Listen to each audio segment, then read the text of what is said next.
So I've been to the Amazon jungle on two separate occasions, and both times I stayed at ayahuasca retreats.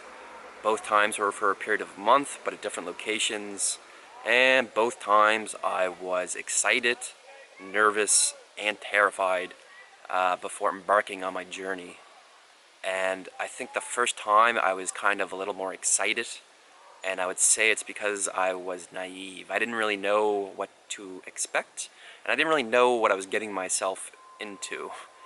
I kind of have always been fascinated by the human mind, why the brain does what it does, and that's what I would say brought me to the jungle in the first place. That's what I thought, at least.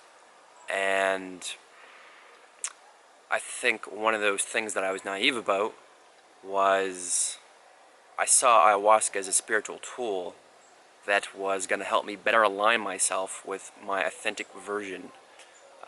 Whatever label you want to put on it, really. Your true self, your strongest version of yourself. I thought it was going to make me better. Let's put it that way. I thought it was going to help me in my life. And I believe now more than ever that that certainly is the case. But the thing that I was naive about was what that authentic version of myself actually looks like. And I'll let you guys in on a little secret, and that is that true version of yourself, the whatever label you're putting on it, it's almost never the image you expect it to be. It's almost always something so completely bizarre, so out there, so different, that you can't even imagine it. And that's scary. Change is scary, right? Doesn't really matter what form it comes in, whether that's drinking some plant medicine, that's changing locations, changing countries, starting a new career, new business, ending a relationship. Change is the thing that's scary. Doing something different from before is what's terrifying. And I can still remember that first trip. I was sitting at a restaurant, and I was there because I was being picked up in an hour, from a bus, and the bus is going to take me to the Amazon River. I'm going to boat across the river, and I was going to trek into the jungle, and then I'm going to stay in the jungle at this retreat, taking ceremonies with this medicine for a month. And this restaurant had a restricted menu. So you would see people who were at ayahuasca retreats at the same restaurant. So you're seeing similar people, and I still remember sitting there, and there's this table that was empty next to me. And I watched 6 or so people show up individually, and to this day I have not seen that much love and care and compassion going into just like meeting someone. Like, think about when you meet your buddies in the morning and it's like, yo, it's okay, what's up? Well, this was like, hey man, I missed you, how are you, did you sleep well, what's going on, hug, kiss, I love you. No difference whether man or woman. I love you, man. No, I love you, man. And you know, it's a cool thing. Compassion's cool. Like, that's very nice to see. There's a love and communication going through people. But I couldn't help think at the time, in the back of my mind, like, holy shit, like, it kind of scared me, and I was like, is this gonna change me? Like, am I gonna be like that in a month?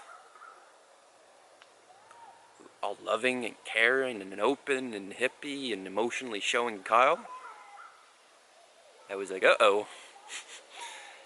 And like I said, this is obviously a good thing. But if you're a guy watching this, and if you're a guy with a Western mind, you know how terrifying this can be. And it's kind of like I said before, it's just the change is the main proponent of why it's so intimidating. And where you're changing locations, you know, you're just living in a different place, and then these small things change with that, like the people you talk to, then slowly the food you eat changes, then slowly your brain changes, what you do in a day, and all these little small things add up over time. But when you're talking about plant medicines, or just drastic change, really, it doesn't have to be plant medicine, it doesn't have to be ayahuasca. It could be meditating, it could be spending time in nature, can be whatever your thing is. It can be a near-death experience. This is very common. You see people go through near-death experiences. You see their lives completely change after. It's because they're this close to the game being over. Better go do whatever the hell you want to do, because you never know when the game might be over. And with my own experience with this medicine,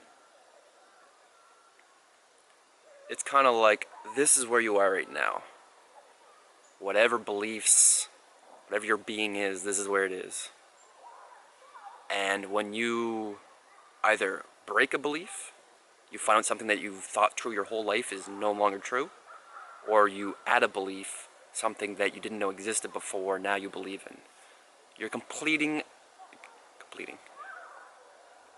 you're starting a whole new path. And after, a day, a week, maybe that's not a whole lot of change, maybe it is. But after a month, after months, after years, after a decade, these are going to be in complete opposite directions. And that version that you would have been and the version that you are now are drastically different. And that's why I believe is one of the reasons why ayahuasca is so intimidating.